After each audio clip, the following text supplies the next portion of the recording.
What is up, Past the Rock? We are here with our week 2 fantasy show. Really, actually, our first fantasy show of the season, coming to you with all of that just happened in week 1, where we're going with our lineups in week 2. We got a long show today. It's going to be a fun one. But first, we got to hear the song. Let's do it. Hey, yo, could one of y'all pass the gosh darn rock? Hey, yo, I'm trying, I ain't lying, and hosting this will be Brian. Yeah. Posting like Kobe Bryant, Yeah. flying to see the pilot. Yeah. Hit the hezzy, we got Jesse, opinions get kinda messy. A fan of out of lefties, from football to racing Jackies. He go silly when he go deep, sheesh, his Zag's leaning. Teaming up with Jack, we stack the whole team, man. Pass the rock, don't stop the shot clock. Ooh. Smack the slap shot, come on, now let's talk. Pass the, yo, partner, pass the rock, for real.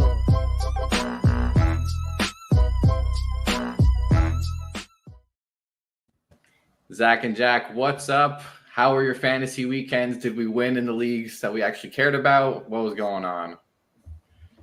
I had probably the most brutal fantasy weekend I've ever had in my life. I didn't win one matchup. Though I had one that I should have won, but it was a Christian McCaffrey league, and I made the mistake of not drafting Jordan Mason. So here I am Monday night. I'm down by 15. I've got Brandon Ayuk, and supposedly Christian McCaffrey ends up with Brandon Ayuk and Kyle Juszczyk, and you can imagine how that went. So that pretty much summed up my weekend. It's not as bad. The CMC owner in my league did not pick up Jordan Mason, and then at 7 o'clock on Monday night, elected to go in his flex with Tyler Conklin, of all people in the game, who I believe had 0 or 1 points, and Alan Lazard was on the waiver wire, and he finished with 26. He was up 20 with CMC, and then ended up getting 0 or 1 from Conklin, and his opponent had just Jake Moody left, and Jake Moody got 27, and he lost the matchup, and it was the most beautiful thing ever because he had CMC last year, and he got the first pick again. So in your face, Jonah, you know who you're talking to. Zach, how was your weekend? Honestly, my fantasy weekend was pretty good. I talked about my only loss that I ended up having on Monday in our league that we have. Otherwise, in the 3 other leagues that I am in, we went a successful 3-0 to begin fantasy season. So overall, net positive, and I don't think I'm going to be going up a death row of an opponent like I did this past week in our staff league, because I went up against Anthony Richardson, Saquon Barkley. I think Joe Mixon was on that team. I think Stephon Diggs might have been on that team. I think I have Stephon Diggs. Regardless, I lost by like 80 in our league. Other than that, I won the rest of my games by like 10 to 30 points. All right, so we're good. So all that matters is the money leagues. So we're going to talk first a little bit about the NFL in general, and then we'll get into our fantasy show for today. So our first question: which week 2 matchup is most likely a conference championship preview? The Bengals and the Chiefs, or Tampa Bay versus Detroit? Oof. I mean, I'm not going to be the one to say it, but I thought Detroit absolutely looked like an NFC Championship caliber team. They look like a Super Bowl caliber team against a very good Rams team on Sunday night. So that, I think, of the 4 teams might be the best odds to get there. So maybe that should be over the Chiefs. I was so impressed with the Lions. I don't know about over the Chiefs. That might be a little crazy, but I was so impressed with the Lions. And the Bucs looked really good. So I don't know. Maybe if the Bucs keep playing like that, but I think the right answer has to be Chiefs Bengals. But I mean, I don't know. The Bengals looked gross and the Bucs looked really good. So there is an argument. So take that side then. Be bold. You want me to be that guy? Fine, I'll be that guy. Lions Bucs. Oh man, I feel like there's a good case for both of these teams, but I think the biggest factor in determining which of these is more likely a conference championship preview is how much faith you have in the Bengals to steer the ship right. Get rid of that slow start, shake it off and go on a successful campaign. I'm still a believer that can happen. So I do think Cincinnati versus Kansas City is more likely, but it entirely depends on the Cincinnati Bengals to shake off the rust and get their heads in the game. Otherwise, though, Tampa Bay looked impressive. Detroit, I already said, looked extremely impressive. I think Detroit will absolutely end up in the NFC Championship game. Tampa Bay has a bit of a bumpier road.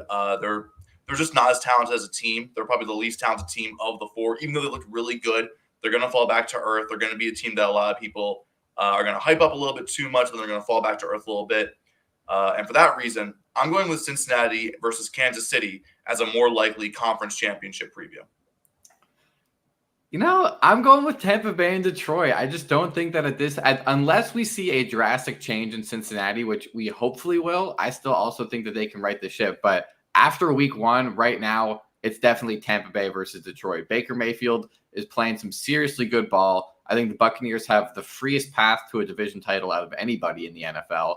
Like, it would be a shame if they did not win the South. The Saints look good, but that was just against Carolina, and the Falcons are going to be the Falcons. So I think the Bucs have the clearest path to a division title, which means they just have to win a wild card matchup and then the divisional round to face Detroit. So I think it's definitely the Bucs in Detroit, unless we see a serious 180 from the Bengals. So now moving on to a couple of the lower hanging fruit. I'm going to take the Bucs out of this one. Which team is most likely to start 2-0? The Patriots facing the Seahawks, the Saints at Dallas, or the Vikings hosting the Niners? 3 teams running into Boston. 3 teams running into buzzsaws. Which one will survive? I actually think of these 3 teams, the one that's the most likely to make it out 2-0 is the Patriots taking on the Seahawks. I believe they're hosting the Seahawks as well, correct? Yeah. The Patriots hosting the Seahawks, I believe, have the best odds to start 2-0. Patriots, we know they have a very strong defense. Their offense is going to be hard to watch, but Jacoby Brissett did get it done last week. And Seattle, to me, they are a good team, but I need them to start living up to the potential that everyone says they have. I still think they're just mediocre. I think they're okay. I don't think they're that great of a team, and I think they're the most likely to lose against these teams listed here. I think Dallas is going to absolutely run through the Saints. I think San Francisco is going to be San Francisco. And that really leaves Seattle as the odd team out that could lose this game. If they get overwhelmed by the Patriots' stingy defense and the offense doesn't click early, the Patriots could seriously start 2-0. Jack, what do you think?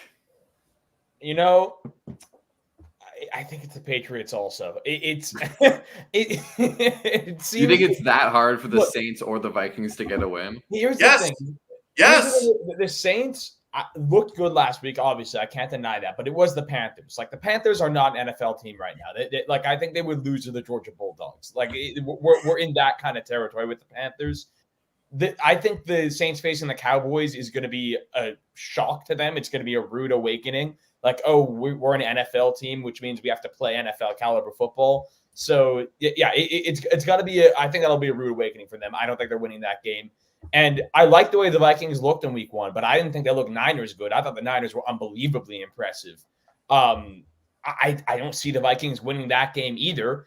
And I guess that means by default, which not that I would take the Patriots to beat the Seahawks, but by default, I think the Patriots have the best chance to win that game. So I guess I have to take the Patriots. It feels weird, but it could happen 2-0. Oh my god, that's insane. Yeah, it does feel weird. Can I say one more thing, especially about why I think the Saints won't be able to do it? The Saints winning by that much last week is kind of like when your favorite baseball team wins 15-3 one day, and they go out and they lose 6-1 the next day. It's like you can't have that good of a performance every single day. You can't have that good of a performance every single week in the NFL. You don't get to play the Panthers every week, unfortunately. Exactly. You don't get to play, honestly, a team that might be threatened by Eastern Carolina at this point, by East Carolina. Sorry, a team that might be threatened by East Carolina. You don't get to play them every single week. The Saints, I think, are going to fall back to earth. I think they looked really good, and I think they're going to be a solid unit.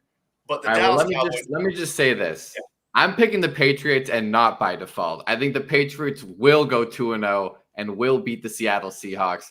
They looked slow at last. Okay, look, the Seahawks. They almost choked that game to the Broncos last year, who I think are also Patriots level bad, but have a good defense. I think that honestly, I was Doomer Patriot fan at the start of the season. It still very well might happen, but we look good. Jacoby Brissett just needs to not make mistakes and let the defense play well. We can handle Geno Smith. DK Metcalf is going to meet Christian Gonzalez, and nothing's going to happen. So I'm just saying, not by default. I want to answer a question real quick we got here in the chat. You all starting Shakir anywhere? Might pull the trigger over Xavier and Pickens for tonight. I would definitely not start him over Xavier Worthy. I would still ride Xavier Worthy in that matchup. Pickens is facing the Denver Broncos. So Pickens is going to have a lot of Pat Surtain attention, who just held DK Metcalf to like 3 catches for 10, 15 yards last week. So that's going to be a problem for George Pickens for sure. And I don't know about Shakir. So what do you guys think about this? Yeah, my immediate thoughts. First of all, great profile picture with Robert Saleh. That page is perfect. Great profile picture, Chuck. Really like that. This feels like a question for your flex, and the number one rule in fantasy is don't waste your flex on a Thursday night game. I am especially looking at Xavier Worthy. I think it's a pretty solid matchup. The Bengals defense, it's good. It's not elite. It's not one of the top units in the league. Worthy has blazing speed that was shown off last week. I don't think the Bengals are going to adapt to that right away. I think Xavier Worthy is my start in that situation. Not only because you don't put your flex in on Thursday, but because Xavier Worthy might just be the best player of the 3 that you mentioned, and he has the best matchup, I think, overall. Yeah, I'm a little bit afraid that Xavier Worthy might turn into one of those dudes that gets you either 3 points or 30, just because of the way that he plays. Like, he had like 3 catches last week. Now, 2 of them were insane, and that ended up getting him a very good productive fantasy week. But I still think that would probably be my start, just because of the Pat Surtain shadow coverage that I assume George Pickens will have this week. And I'm just not the biggest Khalil Shakir guy in the world. And I agree with Zach about starting a Thursday Night Football player in the flex. Never a good idea. I would probably go Worthy, but I am a little bit afraid of the boomer bust-ness of him. Mm-hmm. So another follow-up question. Are you guys selling high on Worthy or waiting until after this week since he is talking that smack and they're going to make Worthy go off? Love you. We love you too, Chuck. I would totally sell high on Worthy if I can. But I am very afraid of him being a boomer bust kind of guy, especially once Hollywood Brown gets back in there, and that's just another speedster in that offense. I just think Xavier Worthy obviously is a talented football player, and he's the kind of guy that can just destroy a defense one game, and all of a sudden you have a 30-point fantasy week. But I also think that he's going to have dud weeks, and when you can sell him right now, when all we've seen is that explosiveness, and everyone's like, he's all the talk. He's offensive rookie of the year favorite after week 1, probably. Like, yeah, I think now is a great time to sell him. You'll probably get as good value as you can. Yeah, I'm more of the camp where, like, I feel like I hold my players for too long. Sometimes I feel like that, but I'm waiting on this. I'm waiting, especially if Cincinnati is talking a lot of trash towards Kansas City. If they're giving them bulletin board material, I expect Xavier Worthy and the Chiefs as a whole to have a very productive fantasy week, to have a very productive game, and, of course, to outright defeat the Bengals this week. So I'm waiting. Maybe I'm too patient. Maybe I just don't like when people bob me with trades. I am not giving up Worthy right now unless a crazy offer comes in. You're giving me a legitimate wide receiver 1 or a really high-end wide receiver 2 in exchange for Worthy. Unless you get a crazy offer like that, I'm holding at least through this week. Yeah, I think if you're the type who likes to trade, you want to trade players when they're at their highest value. And like Jack said, he's probably not going to be higher than getting 2 touchdowns in his debut unless he has like another really huge game and really gets the ball rolling. I would also personally, if you won your matchup and you have a deep team, I would sit. Like, you don't need to do anything right now. You can chill on that. So we're going to move on. This is going to be a fun question now, getting deep into our fantasy stuff. So Jack, you're the Niners fan. I'll let you handle this one first. How high is the panic meter for CMC fantasy owners right now? 1 to 10. Well, as a CMC fantasy owner in one of my bigger money leagues, I am panicking through the roof. I am so scared. Anytime it's an Achilles injury, it's always worse than they say it is. It always is. Like, and I know he hasn't torn the Achilles, and I know there's nothing ruptured, but they're always extra careful, and it's always worse than they say it is. And it doesn't help that Jordan Mason looked really good. So that means the Niners can be comfortable sort of taking it extra careful with CMC, knowing that they have a competent replacement. So I'm very panicked. Now, if you're asking me, will I trade McCaffrey?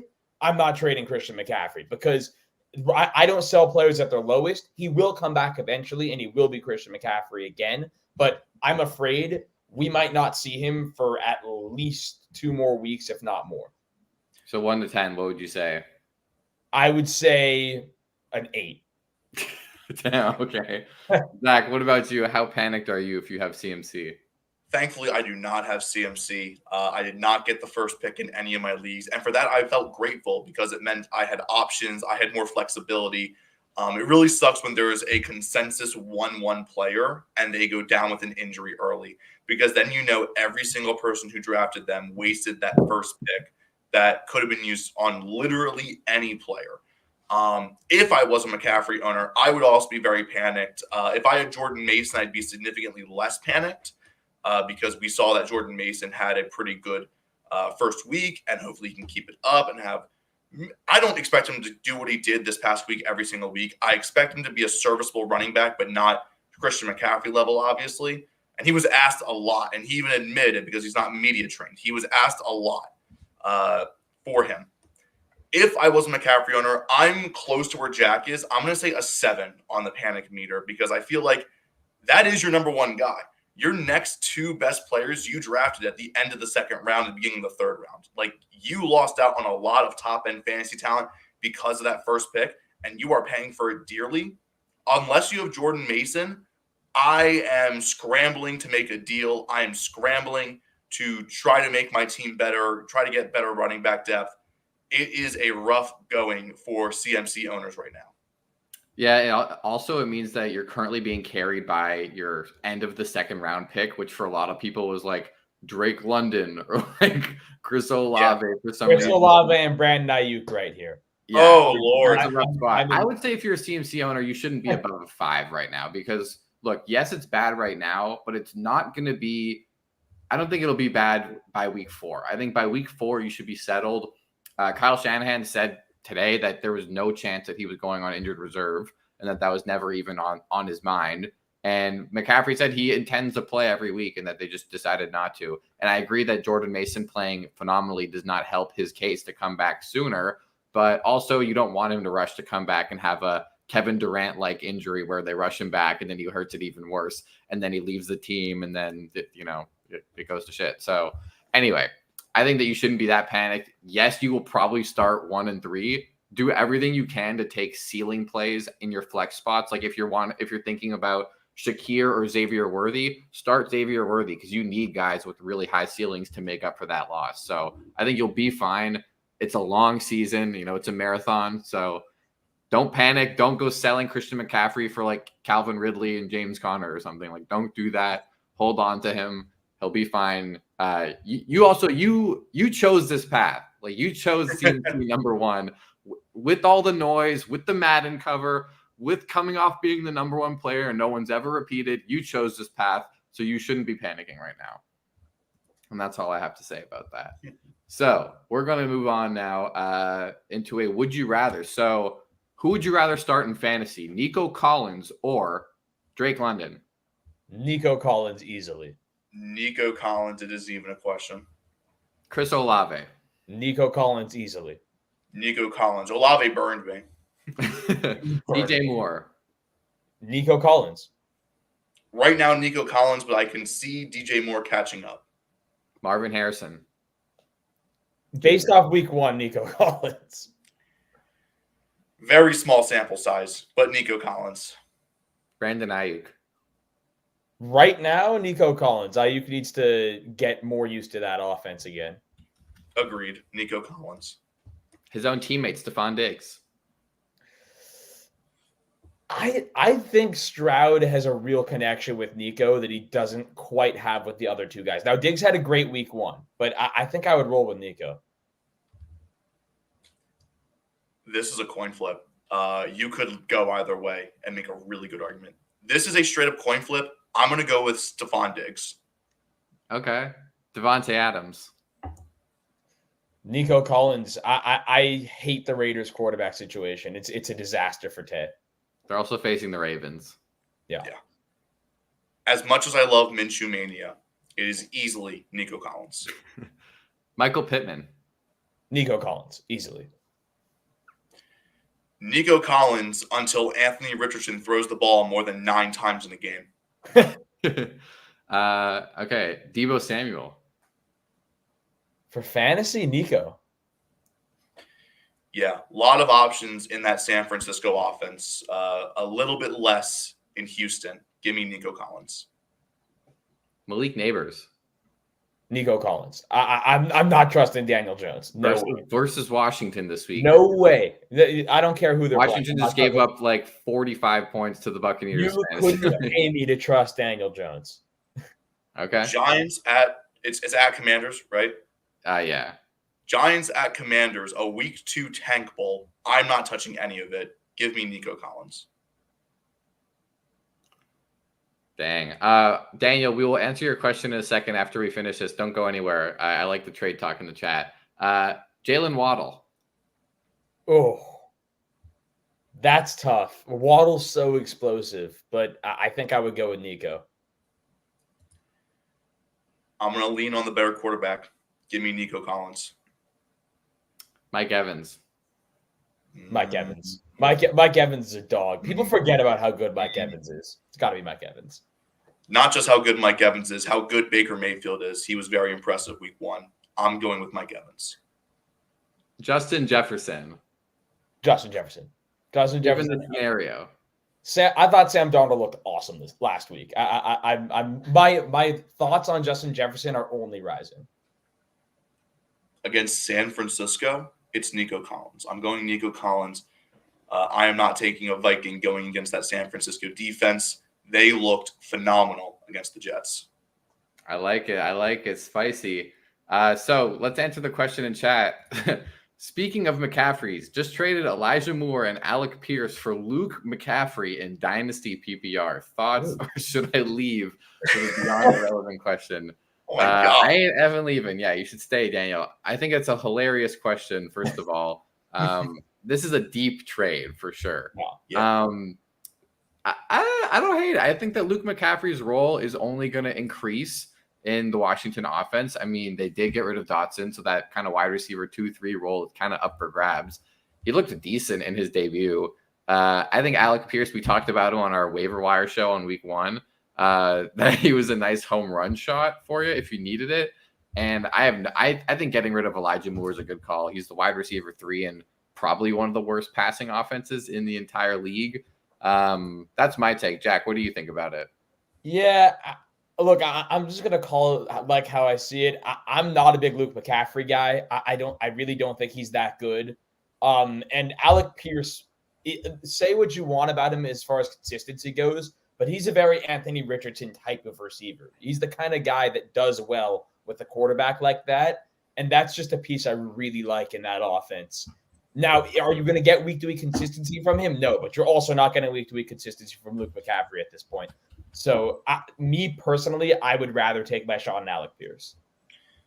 Yeah, I'm with you on this, Jack. Luke McCaffrey in week 1 at Tampa Bay, 3 receptions on 3 targets. He caught all of his passes, but only 18 yards for a grand total of 4.8 points. I believe that is PPR scoring as well. So, and the guy is playing PPR. I would have stuck with Alec Pierce. I know you're kind of selling, like you could sell high on him, but getting Luke McCaffrey back in a sell high move is not exactly what I would say is ideal. Got to have a lot of faith in Jaden Daniels and Luke McCaffrey for this to work out. And maybe this is the week. I mean, they're playing the Giants. They're hosting the Giants. This could definitely be a game where it's like a coming out for the Washington offense. There is a world where this happens, but really, I don't expect either team to impress on Sunday. I will just say before we move on to our next question, actually in the chat here, Alec Pierce is in a wide receiver room with a lot of really good young talent. They have obviously Michael Pittman at the top, but they have A.D. Mitchell, who is just only going to get better. Josh Downs is, I think, coming back from his injury from week 1, so he's the number 2 plug-and-play guy over Alec Pierce. You also have Ashton Doolin, is it? Mm-hmm. Yeah, he scored like the 50-yard touchdown last week as well. So there's a lot of bodies there. And when you look at Washington, there's definitely not as much. I mean, they have like Zacchaeus and Martavis Bryant was there in the preseason, and they have Jamison Crowder and all these De'Ami Brown, like all these wish-wash guys. So I do think that if you really just think also off the name, like most of the McCaffreys are pretty good, I guess, just by sharing a name, then I guess you take a shot on it. Next question. Is there another question? I want to give you this one, Zach. Right. Okay. If A-Chain is out tonight, do you take a chance on Jeff Wilson? Jeff Wilson, is it senior? Jeff Wilson or junior? Junior, I think it's junior. I thought it was senior. Ah, Anyway, if A-Chain is out, do you take a chance on Jeff Wilson or Jalen Wright, or roll with Deontay Johnson or T. Higgins if active on Sunday? Ooh. Pretty similar to what we said earlier about flex. Like Achane, I think was listed consistently as RB2, RB3. So this is also kind of flex territory. I am waiting until Sunday. I really think, especially if this is about flex. If it's more like, also he's mentioning a wide receiver. This is a flex spot question. This is about a flex. I think I'm waiting till Sunday, and I think if Higgins is active, that would be my guy to replace Achane if he's out. I feel like he might be the best overall player that you have.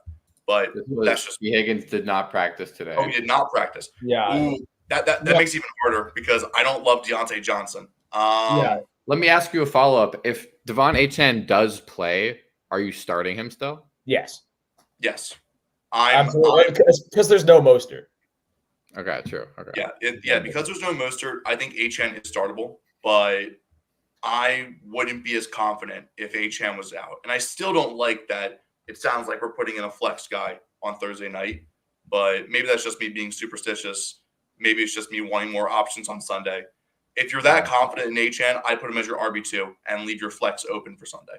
Yeah. It sort of depends what the rest of your running back situation looks like to me, because if we're talking RB2, I like Jalen Wright's upside if Achane's out.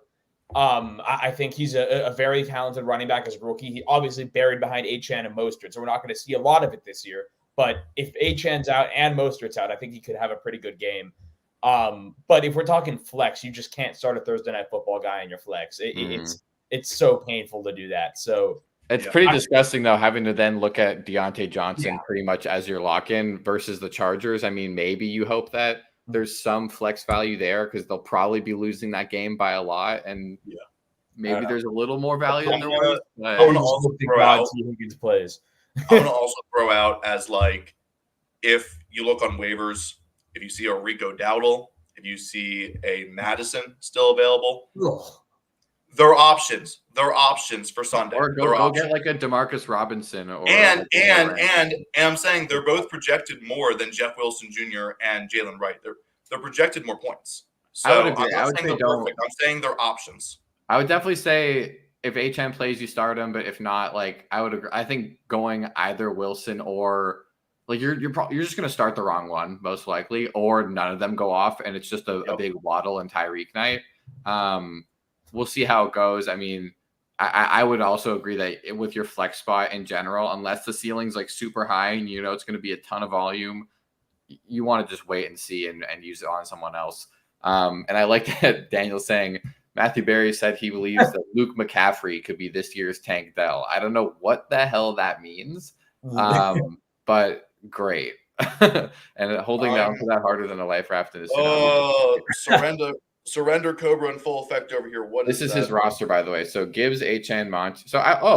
Okay. So I think easily you start Gibbs and Monty if Achane doesn't play as your running backs. And then your wide receivers are most likely Wilson, Jaden Reed. Actually, that's tough because Jordan Love is going to be out. I would bench him if I had a better option, but Wilson, Reed, and Deontay, I would start Shakir over any of those guys.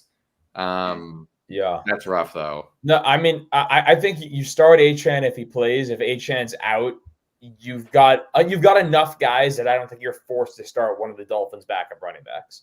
So all right, let's do another one. Should I start Dalton Kincaid or bench him after his sub 2-point performance in Week 1? Jack, I know you're a big Kincaid guy. What do you think? Yeah, I am. I'm not hitting the panic button on him. I'm starting him again. I'm expecting a bounce back. Look, the Bills don't really have that many options in the receiving game. Kincaid is by far the most talented one of them. I think you got to keep rolling with it. If he has another really disappointing week, maybe you start to think about making a change. But for this week, I'm still starting Kincaid. Mm-hmm. Yeah, I also agree. I think it's too early to hit the panic button on any tight end. Like I have Mark Andrews. I was able to pick up Isaiah Likely in a league that I have Mark Andrews. I'm still putting in Mark Andrews this week just to make sure it's like, it's going by him and it's going to be Isaiah Likely. I'm not giving up faith just yet. Look, if you're that worried about Dalton Kincaid, I hope you have a backup tight end that can fill in and get a couple more points and maybe be a little bit more serviceable. But we're going to get a lot of answers about Dalton Kincaid tonight. We're going to see if his role in the offense is prominent, just like we're all worried about Mark Andrews, and we're going to see if he's still a prominent role in that offense. It'd be very interesting to see which one will do well, which one is going to fade out of the offense. Mark Andrews did a lot more blocking, so I am nervous about starting him, but I am still starting him over Likely right now. I'd agree. There's a guy in my main league who picked up Likely who has Andrews, and he's starting Likely over Andrews. I just think that you have to have some faith that he'll be the number one guy and they'll get him the ball. Well, if you have Kincaid and McBride, absolutely be starting McBride. Oh my God. No, I would have started McBride last week. I'd say if you have a flex spot open, I would bench Kincaid. Like if you're thinking of flexing him, I would give that to someone else. Yeah. Because to me, if you have a tight end that's better, you definitely start McBride. If you have like a Kincaid and like Brock Bowers, maybe you could roll with Bowers, or like I wouldn't be subbing Kincaid out for like Luke Schoonmaker or like, Tucker Kraft or something random. Like if you have Trey McBride, absolutely. I think Trey McBride is the best tight end to own in fantasy this year. So I think you're good on that. We have some other stuff to get to though. So our next question, if you have Jordan Love in fantasy, which quarterback are you going with to replace him? So Jared Goff versus Tampa Bay this week, Baker Mayfield at Detroit, same game, or Trevor Lawrence versus Cleveland? Very interesting. Wow. I think I'd roll with the goofball, man. I think I'd roll with Jared Goff. I think Baker Mayfield is due for a coming back down to earth week. He looked great last week. You have to keep in mind it was against the Commanders. Their defense is terrible. The Lions defense is no Commanders defense. That is a real deal defense. He is going to have a lot more issues this week. Trevor Lawrence was definitely underwhelming fantasy-wise last week. I thought he played well, real life-wise, but fantasy-wise, I thought he was a little underwhelming for sure. And Cleveland is never an easy matchup defensively. So Jared Goff, man, like I if you would have told me 3 years ago that I would be a legitimate diehard Jared Goff supporter, I would have thought I was crazy, but I like Jared Goff a lot for fantasy. He's a consistent guy. He's in a great offense that's always going to put up numbers. I think Jared Goff is the move. I will say Jared Goff is projected this is on NFL. He's projected 17.5 points. Lawrence is projected 16, and Mayfield is also at 16. So they're just a little underneath him. Zach, what do you think? And I'll also throw in one alternate, Matthew Stafford at the Cardinals, if you want that one instead. Ooh, that's probably the best contestant to Jared Goff of the names that you mentioned. Baker Mayfield is the QB2, by the way. He had 30 points in week 1. Oh, no. I remember, I'm very high on Baker Mayfield, but me and Jack, we rode the Lions train last year. We were both very supportive of them throughout last season, and I would say it paid off with how far they went, right? I would say that paid off. Matt Stafford's my number 2. If you want me to rank these, Lawrence is last, Baker Mayfield is 3rd, Matthew Stafford is 2nd, and Jared Goff is 1st. I think Jared Goff is going to look really good. They're going to spend so many games inside of a dome, which I think will elevate the Lions and especially Jared Goff's performance throughout the season. This is going to be the second of like 14 dome games that the Lions play this year. So I'm expecting a big offensive season from the Lions because of that factor alone. And I think Jared Goff is probably the best overall quarterback on this. Detroit defense, like Jack said, is no joke. And I've mentioned before, and I'll keep mentioning it, I am not high on the Jaguars. Cleveland has a lethargic offense, but a top 5 defense. I expect that defense to be able to clamp them up. I expect a rough day for Jacksonville, a rough day for Trevor Lawrence at the stadium that now has his name for some goddamn reason. I feel like you could make an argument for every quarterback that you've named, including Matthew Stafford, except for Trevor Lawrence. I think he is the one guy I am especially staying away from in this group. By the way, I would have taken Stafford if that was an option for me. I think the Cardinals' defense is awful, and I think he's going to light him up. I like that take, I like that take. Maybe I'm just really high on the Amon-Ra St. Brown and Jameson Williams wide receiver duo, especially with JMO really emerging last week. Yeah. So You know, I currently have this problem in my league. I'm currently starting Jared Goff, and the other three guys here are on the waiver.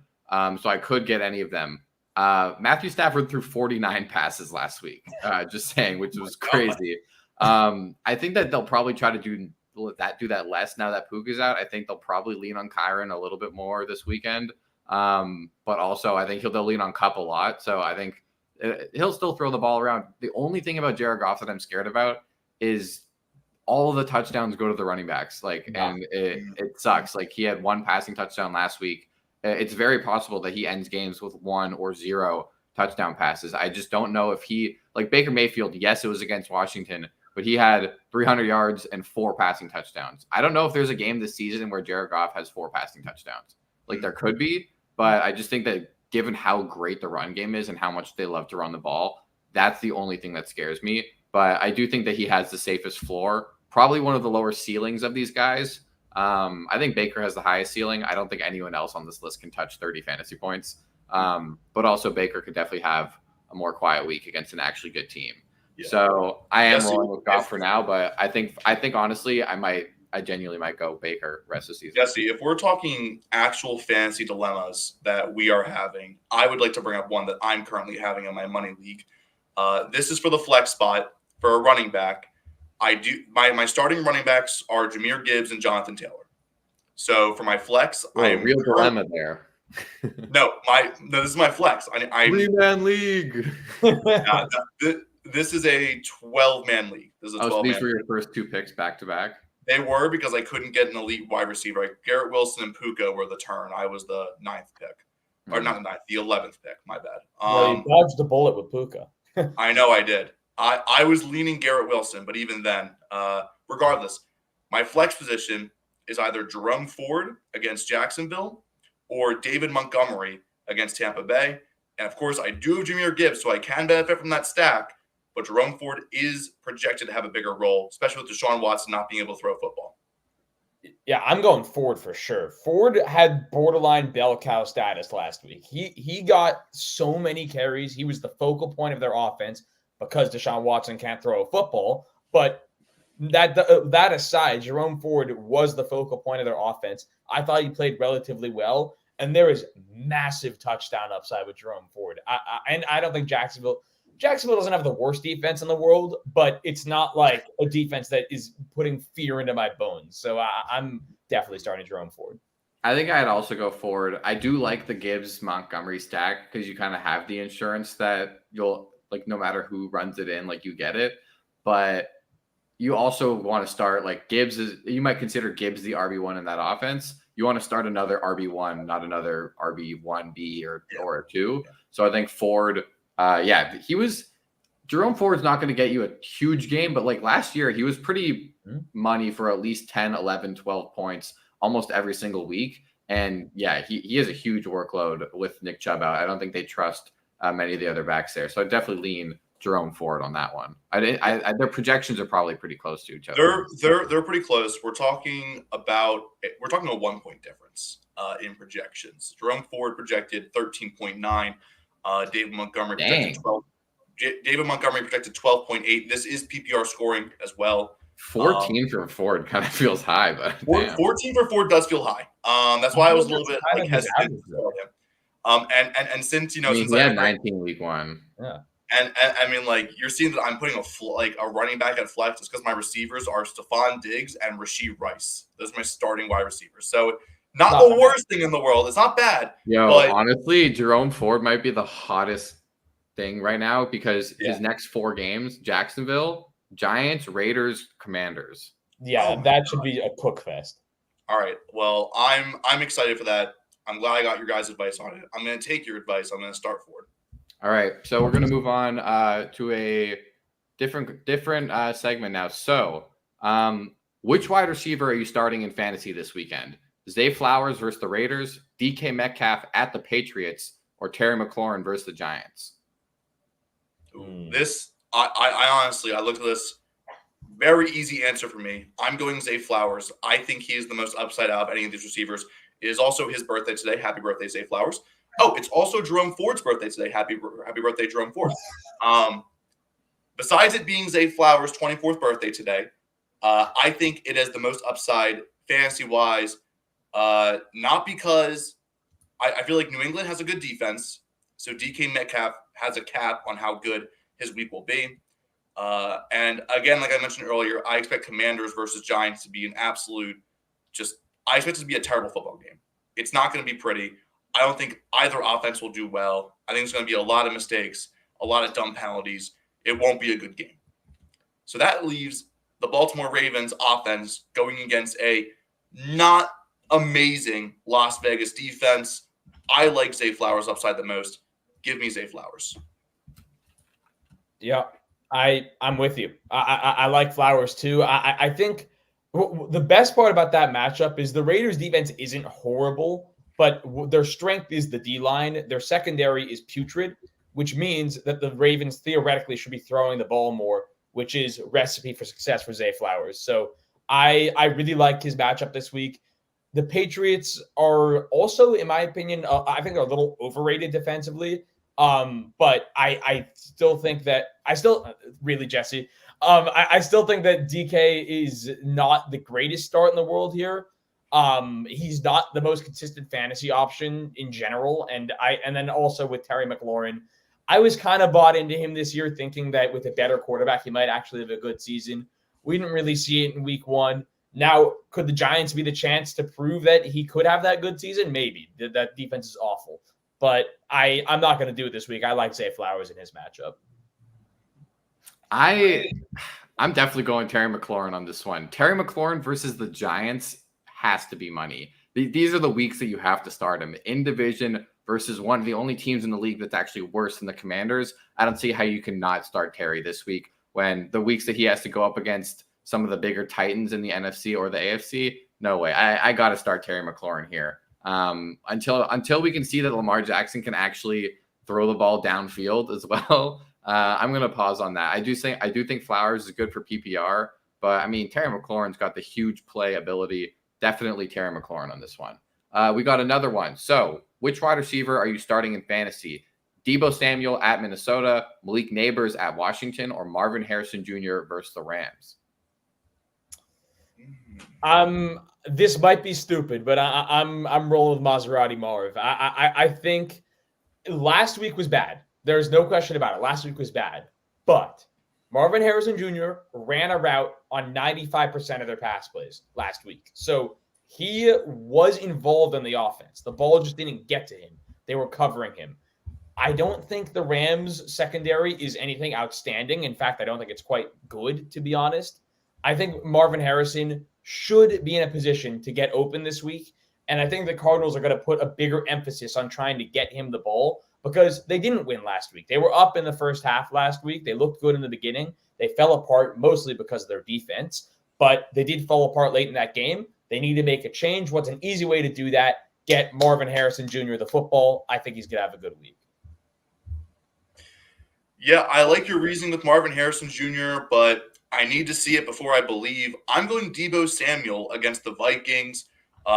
We all expect the Vikings to not have a great season. I know they won week one, but I don't know how consistent that's going to be. I know Sam Darnold looked really good. He went up against the Giants. That's all I'm going to say about that. I think Deebo Samuel is going to have another good week. He had a very solid week in fantasy last week against the Jets. I expect that to continue. I think Deebo is the safest player on this list with the highest floor.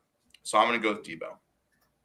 I'm also going with Deebo Samuel on this one. I think with McCaffrey possibly being out, he also has the rushing upside there. He did get a jet sweep touchdown week one. I think he's definitely a candidate to get reps in the backfield more with CMC out. And also Brandon Ayuk is still rusty apparently. So I think they'll lean on Deebo. Question before we move on.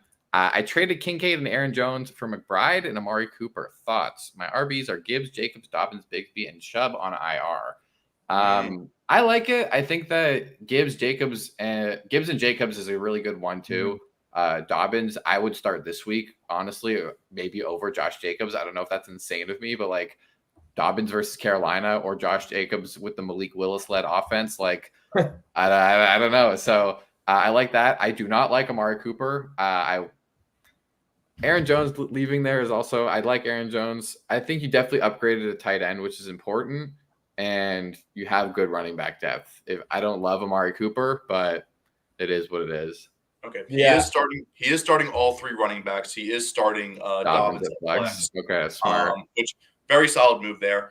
I like this move. I like this move because tight end's a hard position to do well at. It feels like tight end, either you have a bell cow or it's a crapshoot for the entire season where you're picking up 3 different guys and you're starting them across 6 different weeks, and you're like, well, maybe this guy can get more than 6 points for me. And then he doesn't after 2 weeks, and then you drop him and you try someone new.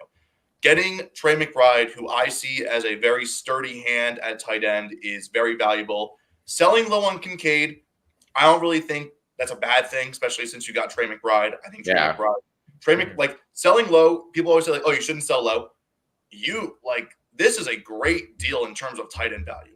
This is also selling Aaron Jones after he played the Giants and not the Niners this week. So you're basically selling high on Aaron Jones instead of selling low on Dalton Kincaid. And I think he made out pretty well. I know Amari Cooper in that Cleveland offense is a bit of a question mark, but I feel like the big move here is for McBride. And you just got probably a top 3 tight end in fantasy this year. And I think this is a really good move overall. Yeah.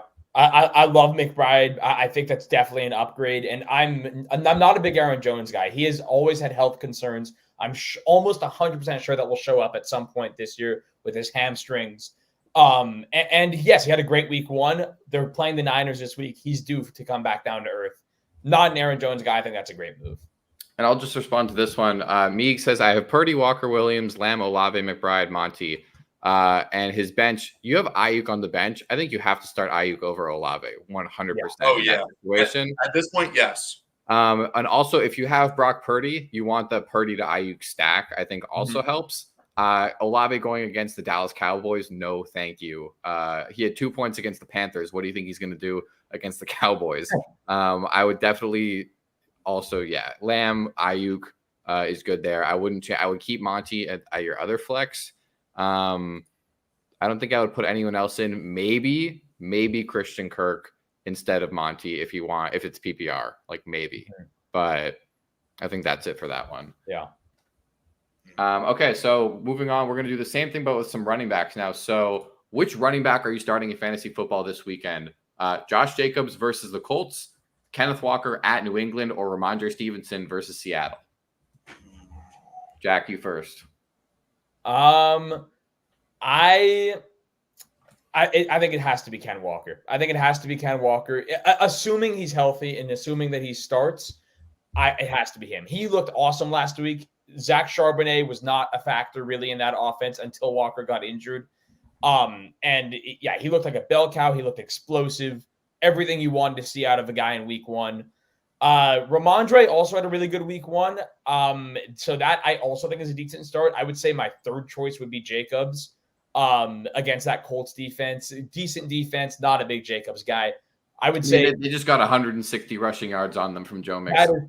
That is true.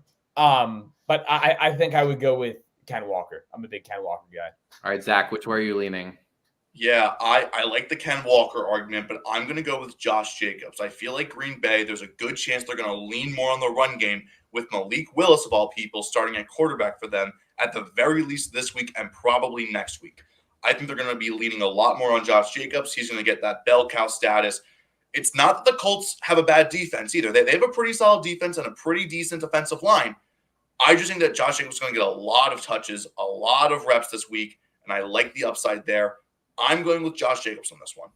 I think Josh Jacobs might have 20 touches for 40 yards this week. I think if the Colts are smart, they just stack the box every single play and make Malik Willis beat them. And I just don't think that they can do that. He's never thrown a touchdown pass in his life. It's just a lot of volume, and that will stay consistent on the goal line as well. They might genuinely run it 3 or 4 plays every single drive. I'm telling you, it's not about the yardage. It's just about pure volume. And honestly, I could see some screen dump offs so Jacobs as well.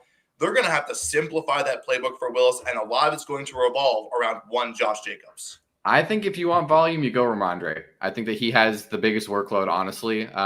Ken Walker does have the injury, so he will probably play, but they might not give him the 20-25 carries that he always is used to getting. I think Ramondre Stevenson definitely going to have a big workload against Seattle this weekend. So I'll go Ramondre on this one. We have another round 2. Which running back would you rather start? J.K. Dobbins at Carolina, Aaron Jones versus San Francisco, or Brian Robinson Jr. versus the Giants? And Zach, we'll give you that one first. Oh my God. I'm immediately taking out Aaron Jones. I think this San Francisco defense is really good all over the field, but Nick Bosa and that defensive line should win that battle pretty easily against Minnesota. I'm trying to avoid that Washington Giants game, so I think J.K. Dobbins, especially with Carolina as a matchup, J.K. Dobbins probably has the highest upside of all these guys. His floor might be about the same as these guys, especially Brian Robinson, but I think his ceiling is the highest. It's a Carolina defense, and Carolina is arguably the worst team in the league. They lost by over 30 to the in-division Saints, who I don't think are going to be that spectacular either. It's just a really good matchup. I feel like you're going to be starting a lot of players against Carolina this year and expecting them to go off, and I'm doing that with J.K. Dobbins in this round. Yeah, this one, I also rule out Aaron Jones quickly against that Niners defense. J.K. Dobbins is really tempting against Carolina. I would say the only thing I'm afraid of is that we see a more balanced role between him and Gus Edwards. Gus Edwards had a bad game last week, efficiency-wise, but he did have 11 carries. I don't think he's going to be that inefficient in the future, and I think he and Dobbins are going to be sort of that yin and yang power versus explosiveness duo that you get more of a balance between the two rather than just all of Dobbins. I loved what I saw from Brian Robinson last week. I thought Brian Robinson looked great. I thought he was one of the bright spots for that Commanders team last week. And against the Giants, who have a putrid run defense, I think Brian Robinson's going to cook. I think you got to go with B-Rob. I'm definitely going with J.K. Dobbins. I don't care if it's a split workload. I mean, he had 11 touches. Gus Edwards had 12 last week. Like, it was pretty close in that. It was very close. Like, they were pretty much neck and neck in touches. Dobbins just did more with the opportunity. Harbaugh has said that they are going to ride the hot hand. And you can't tell me that J.K. Dobbins is not hot right now. So I think that this is the best time of the season to start him before he gets hurt. I mean, I pray that he does not get hurt again. He's had a really rough go in the NFL, and I really hope that he stays healthy this year. But oh my God, if you do not start J.K. Dobbins against the Carolina Panthers that just gave up a near 50 burger to the Saints last week, like, everyone was scoring touchdowns on the Saints. Like, I mean, Kamara had a huge game on the ground. Their D linemen were tripping over each other, opening up rushing lanes. I mean, Jamal Williams had a touchdown. Everyone was scoring. I think that there's more than enough room for the Chargers, Dobbins and Edwards, to get in the end zone this weekend. I think if there ever was a week to start J.K. Dobbins, he had a huge week 1, and he has the easiest matchup he's going to have for the rest of the season. Start him. I'm starting him in genuinely 3 different leagues this weekend. And he was my last pick in pretty much everyone as well. Okay, so we are moving on from that. We're going to go on to some over-unders. Zach, why don't you take us through these? Yeah, all right. Let's start with Let's start with Malik Willis over under 0.5 passing touchdowns this Sunday. Jesse, go ahead and answer. All right, so this means that it's his first career touchdown because he currently has 0 touchdown passes in his career. I'm going to say it's over. I think that he can get 1. The Packers have a lot of playmakers in that offense. I think that, I mean, they're facing the Colts. I think that the Colts are easy enough to move the ball on, that also maybe the defense gets a stop. Anthony Richardson plays a little gung-ho, makes a mistake. The defense puts them in a decent position. I think with the amount of playmakers on that team, I think he can get 1. So I'm going to say over. Yes, he gets his first career touchdown pass. Matt LaFleur schemes up something brilliant. And I don't think he needs to do that much work. He just needs to throw a decent 10, 15-yard crosser that Jaden Reed just takes all the way, or lob one up to Christian Watson and just let the rest happen. I'm going to say under because we're specifying passing touchdowns here. I think he gets a rushing touchdown, but I don't think the Packers are letting that man throw the ball in the red zone. I think that they are going to let Josh Jacobs run the football. They're going to let Emmanuel Wilson run the football, who I just learned who that guy is last week. He looked pretty good. Michael Floyd might also play. Say it again. Or Michael Lloyd might also play, or whatever his name is. Lloyd. Marshawn Lloyd? I don't know. Yeah. I said Michael Floyd. I was thinking wrong guy. Marshawn Lloyd might play. Yeah, that would help for sure. But I think they will actually try to weaponize Malik Willis's legs in a way that sort of similar to the way that the Bears used Justin Fields last year, when if you have a guy that can't throw but he can run, at least utilize the legs. So I think Malik Willis might get a rushing touchdown, but I don't think they're letting that guy throw the ball in the red zone. I'm taking the under. Look, personally, I think this guy is a bona fide scrub. I don't think he can play the position of quarterback that well. The man cannot play. I don't think he's going to get a passing touchdown. Give me the under. Moving on. Yeah, Stephen A. Smith right out of his playbook. Moving on. Chargers at Panthers this week. Over under 38.5 points. So basically, if both teams, what will this be, like 17 points each? Something around that? Okay. I'm going to... Or like both teams score 20 points, pretty much. I'm going to take the over on this one. I think the Chargers win by like 20 points. I think that this offense is going to show that they actually have some life, and I think that the Chargers win like 30-10, and this goes over. By narrowly, though. But yeah. Yeah, I think I'm with Jesse. I think the Chargers will run up the score enough on their end that this will hit the over. Yeah, the only way that I think this goes over is, like you mentioned, Jack, the Chargers run up the score. But I don't have faith in that, in their ability to do that. I know it's a Panthers team that's not going to do a lot, but I feel like the Chargers aren't going to be that strong-armed either. I'm going to go with the under, but this is a really good line by Vegas. Really good line. The New England Patriots, over-under 16.5 points.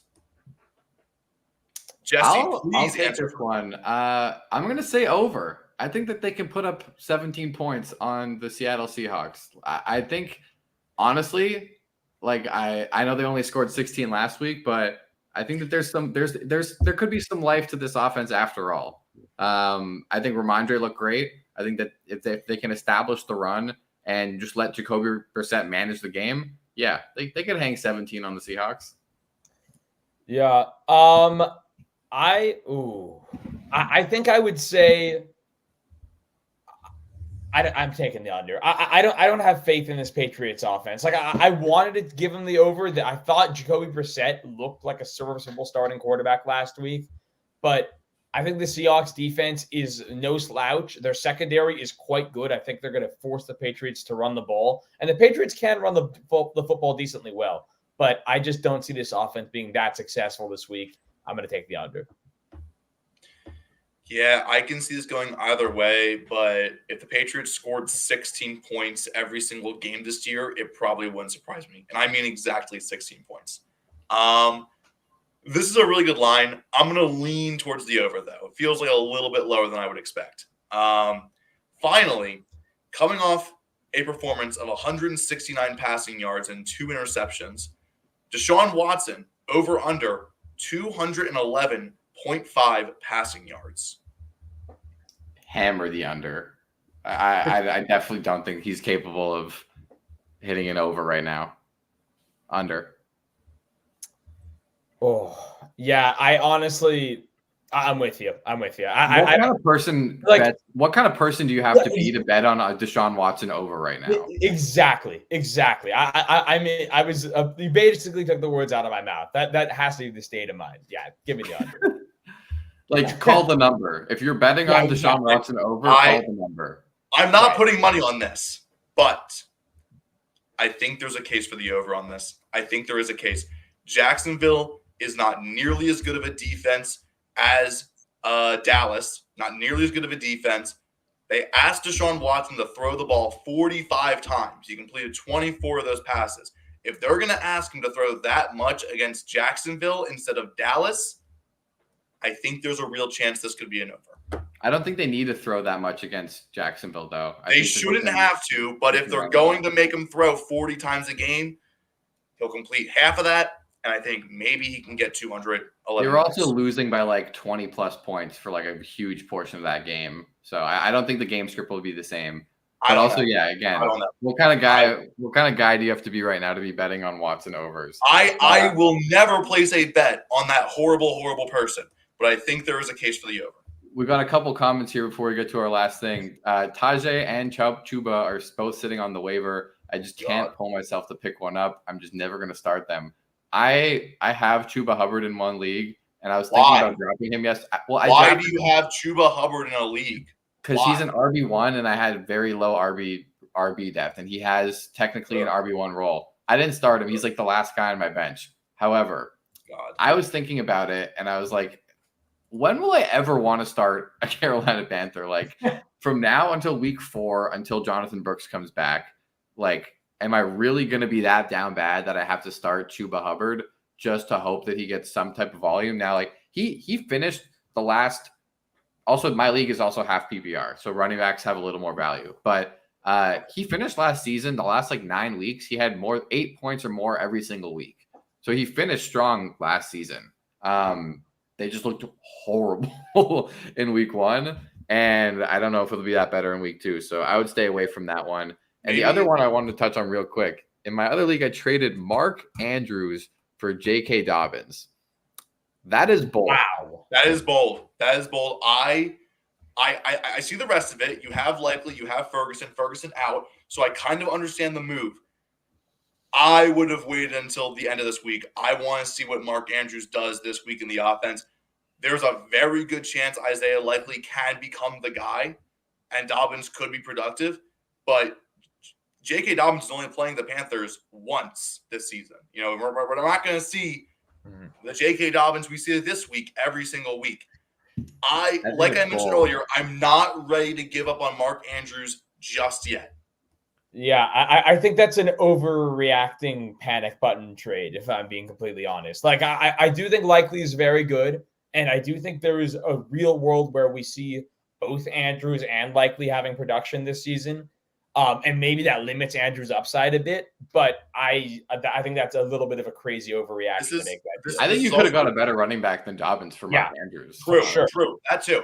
But commenting, saying that they stay productive, it'll be an all-time great trade. This is the mindset you have towards this trade. This is going to blow up in your face. Not to be rude, but if you're coping with yourself saying this will be an all-time trade, what that sounds like to me is that someone else talked you into this.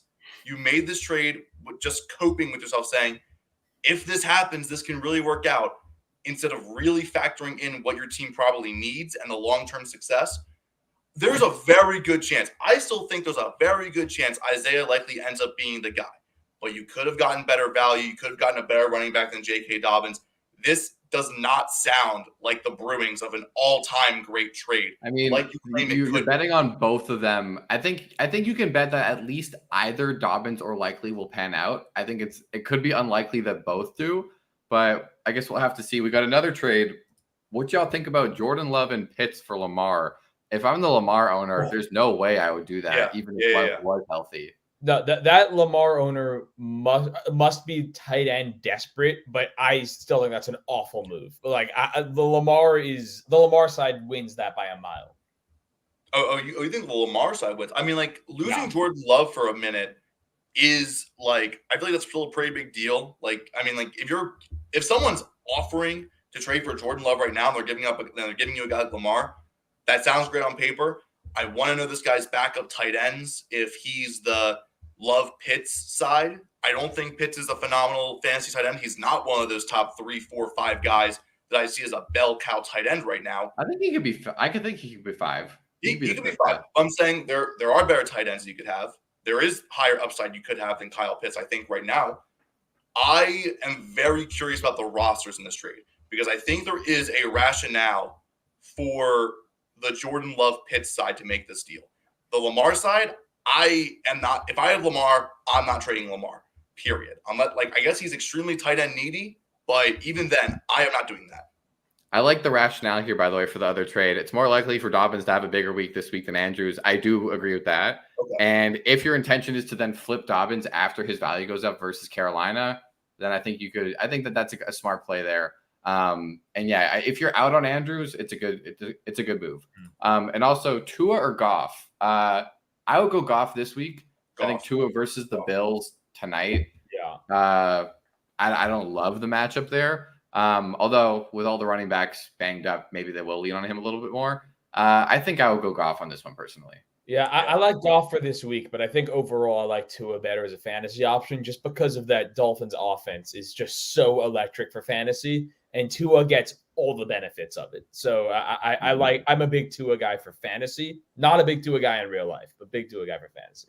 Yeah, no, I'm in the same boat. I'm leaning Goff for this one, but I feel like both of them are solid options. I really, if you start Tua, I think there's a very real possibility he has a good night.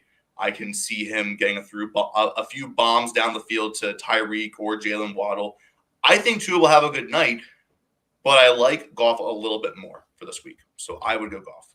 We got one more. This one I think is a no-brainer. Huge trade. Tyreek, Devontae, and Ingram for Lamb, Evans, Laporta. Easily the Lamb, Evans, Laporta side, without a doubt. I think Lamb matches Tyreek. Evans, I would honestly rather have than Devontae Adams, and Laporta over Ingram as well. I think all three players on the bottom. Here's what I'm going to say, though. If I was the Lamb, Evans, Laporta side, and you're offering me Tyreek, Devontae, and Evan Ingram, I am canceling the trade straight up. Yeah, there's no way. There is no way I'm giving up two top 15 being generous. Let's be honest. Evans could be a top 10 fantasy receiver this year. Who knows? I'm going to say top 15. Two top 15 fantasy wide receivers and a top 2, if not 1 this year, fantasy tight end. You're giving up for Evan Ingram, who is probably not going to repeat the season he had last year, where he had a very good campaign last year at tight end. I think he was tight end somewhere between 7 and 10. Very serviceable, starting caliber. Does not look like he's going to live up to that again. If I'm the Lamb, Evans, and Laporta side, I'm keeping those players no matter what. That is such a lopsidedly good trade for whoever has or gets Lamb, Evans, Laporta. You know what's actually crazy is in PPR, Evan Ingram finished as the tight end 2 last year. I know. Yeah, that's what I'm saying. Evan Ingram had I just want to say that was crazy. Evan Ingram had a really good campaign last year. There is no way he's repeating it. Yeah. Also considering they brought in Gabe Davis and they drafted Brian Thomas and Christian Kirk's still there. Yeah. Definitely the bottom side by a gazillion for sure. Yeah. All right, we have one thing left for today, our draft. So let's draft the perfect NFL Sunday. So we're just gonna do. I think we could do 5 rounds of this, but let's not go too long on each of our picks because we want it to still be manageable. Jack, you get the first pick of drafting your perfect Sunday. Are we doing this in a sort of chronological order? Like, no, I feel like any aspect of an NFL Sunday you can take. You know what I mean? All right. Like, yeah. Well, or should we do is there any value in doing before the games, 1 o'clock slate, 4 o'clock slate, 8 p.m. after the game? I want to keep it more subjective. I feel like one person's going to pick a food, one person's going to pick the time of year, one person's going to pick something else. I want it to be subjective. So what is the number one thing that you want on your NFL Sunday, Jack? I mean, I think the 101's an obvious pick. You can't have a perfect NFL Sunday without red zone. It has to be red zone. That's a very good 1-1. That's a very good 1-1 NFL red zone. And it's you got the Octobox going. Yeah. Red zone Octobox 1-1. All right, I got a pretty safe bet here for the second pick. This is your fantasy team wins, and it's the league that you actually care about. I know a lot of people are in 5 leagues, but you have 2 that you actually care about. I'm gonna say you win. Actually, you win in all of the leagues that you actually care about. How about just put it like this? You win in your money leagues. Yeah, I'm gonna say you win in the fantasy leagues that you actually care about, however many of them there are, because there could be 5, there could be 10, there could be 2, but you win across the board, which is rare because a lot of the time you have a lot of conflicting matchups. Yeah. I'm a little shocked that this one fell to me at the 3rd spot. With my first pick, your favorite team wins. Yep. No NFL Sunday, no perfect NFL Sunday is complete without your favorite team winning. My favorite team is my fantasy team. That's sad. That's very sad. No, but just like Jack, if your Steelers win, it's a good day. If my Eagles win, it's a good day. Jesse, if your Patriots win, it's a good day.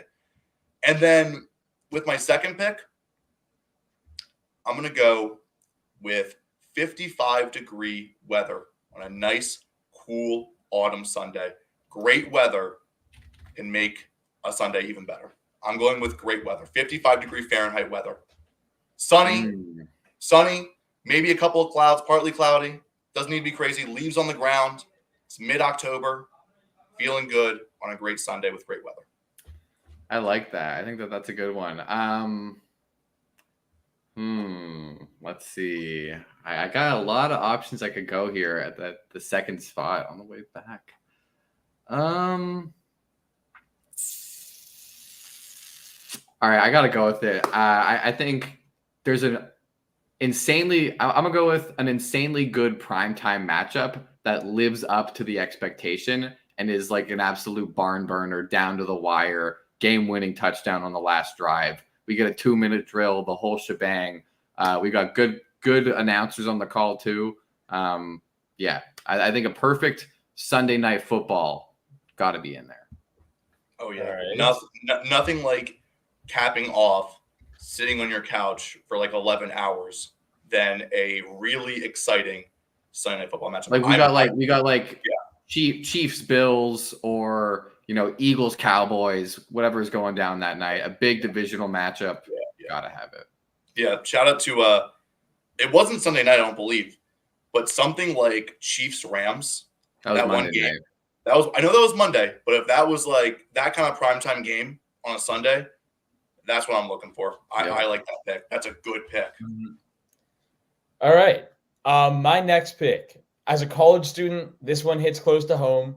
Gotta wake up, check the Canvas portal, and there's no homework. Gotta have a let's go. Gotta have no dark clouds hanging over my head, metaphorically speaking. And honestly, whenever I look outside the window and it's gloomy, it also makes my day more depressing. So just no dark clouds, period. But especially the metaphorical one, no homework makes it a great football Sunday.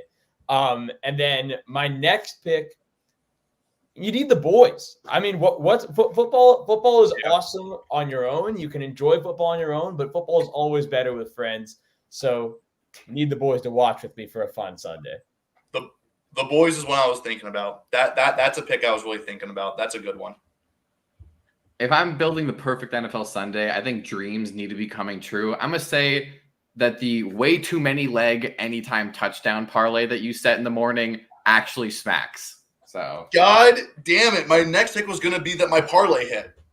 The anytime touchdown parlay with like 12 different legs actually smacks and you can retire. That was going to be my next pick. That's having your parlay hit is sorry, Zach, I'm in your head. You were in my head, and I do have a parlay for tonight. I'll tell you guys later. I do have a parlay for tonight. Oh. It's going to hit. It's so good. No, it's not going to hit. It's not going to hit. All right. I'm going to say a big part of a perfect NFL Sunday is having a great spread of food. Just having a good spread. Give me the wings. Give me the pizza. Give me the nachos. Like, give me hot dogs. Just all great. Whatever spread you have when you're watching with people, if it's a really good spread, it makes that day even better. So I'm going to go with a great spread of food with my third pick. And the fourth pick, Jack, you mentioned the boys. When you're with the boys, you need one other thing. You need a lot of beer. I'm going to say drinking ice cold beer, preferably with the boys, but ice cold beer is my fourth pick. Ice cold beer. Crazy. It's a good pick. It is a good pick, objectively. It's a great pick. Yeah. Oh man, I'm trying to think of which way to go now. Yep. You have all food is off the table.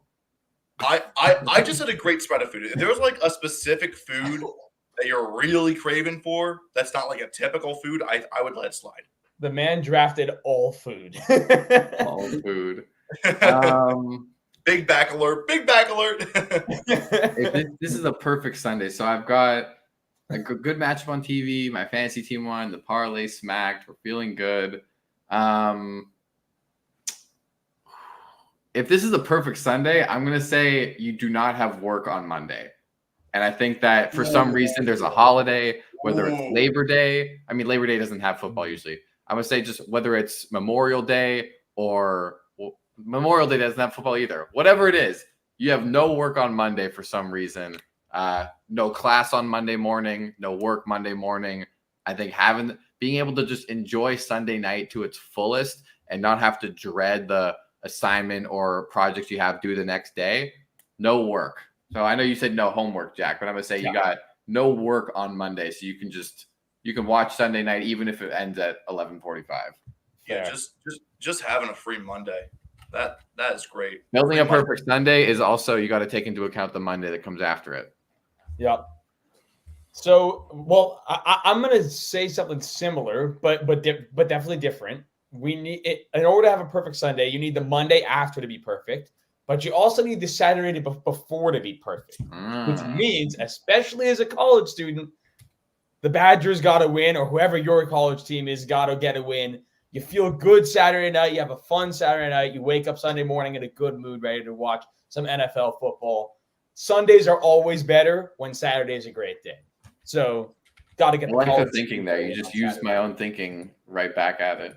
Yeah, that's I kind of like that. I kind of like that, but I think it's very dependent on the level of college that you cheer for, because I think there's like you feel significantly better if you're cheering for a Power 4 team than you are cheering for a Group of 5, soon to be Group of 6 team.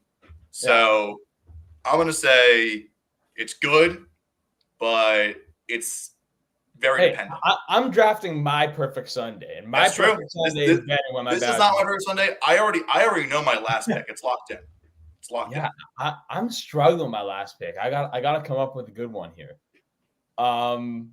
Of course, Zach drafted all food, so like that's not an option on the table.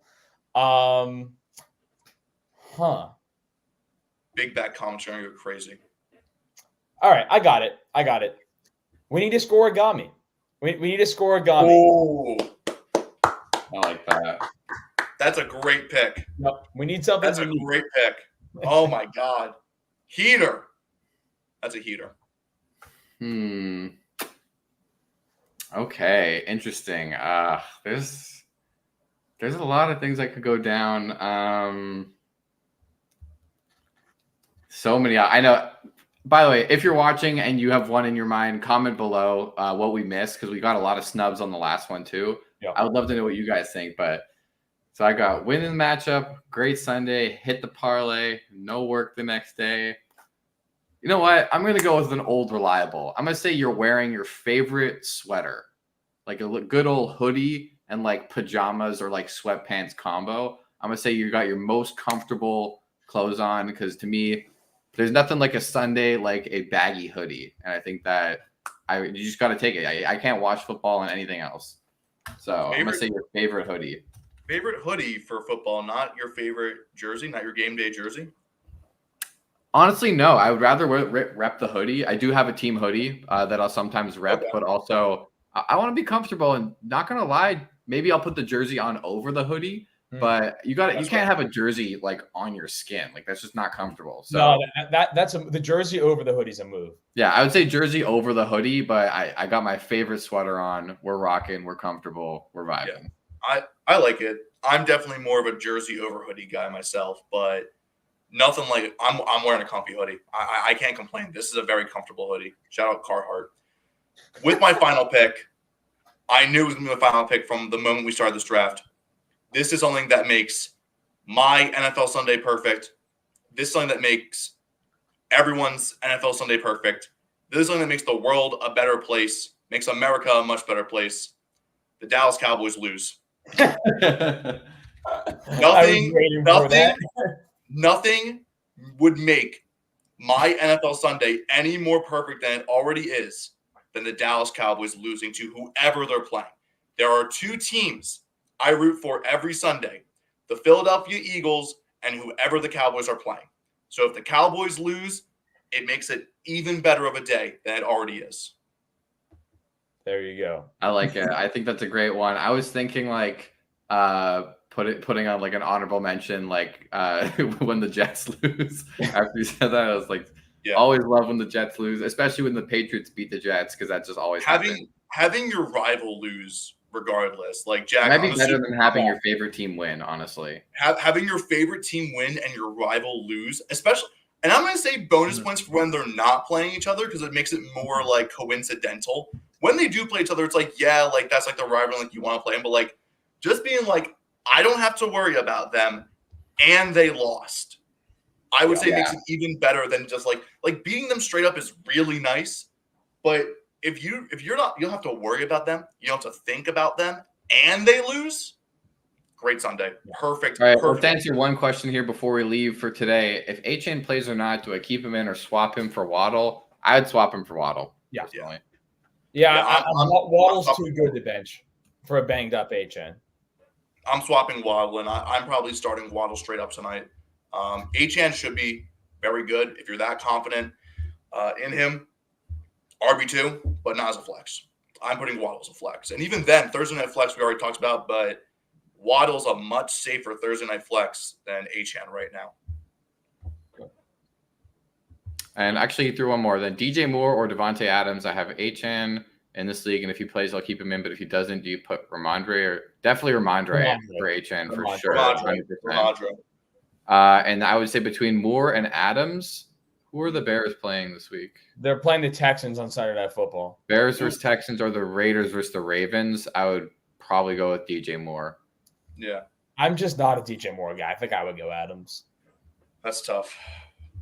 Yeah, but definitely Ramondre, 100%. Don't bother starting. Jeff Wilson, like, I don't understand why people would draft a running back like Ramondre. Like, he's probably the RB2, 3, maybe 4 on your team.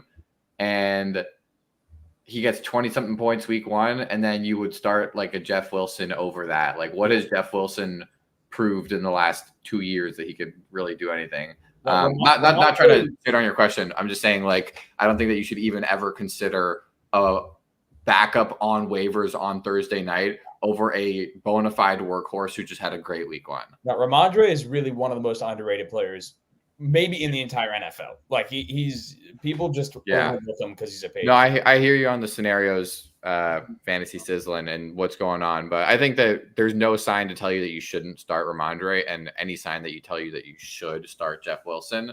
Because even if there was games last year where he would play because either Mostert or Achane was out, and then they just like wouldn't run the ball that much, or and then everyone gets burned by it. There's nothing worse than going into Thursday having made a mistake like that, and then that just ruined. Also, I mean, sometimes you got to be bold. But anyway, this has been a long show. I think that's going to conclude what we have for today. We will be back this coming Monday to review everything that happened in week 2, talk about Monday Night Football and where we're going ahead for week 3. Appreciate everybody on YouTube who has tuned in. We've had a lot of action from the YouTube commenters today, so appreciate all you dropping your comments below. We will be live on TikTok tomorrow. Zach is going to be discussing his weekly power rankings for the NFL. Jack will be live Sunday morning on our TikTok as well with some last-minute start and sit advice. If any of you want to follow us on TikTok and drop your stuff in the comments, we'd be happy to answer. But yeah, thank everyone for hanging with us today. It's been a lot of fun. We are going to be here every single week of the NFL season. So make sure you follow us, stay tuned for more, and we will see you guys on Monday.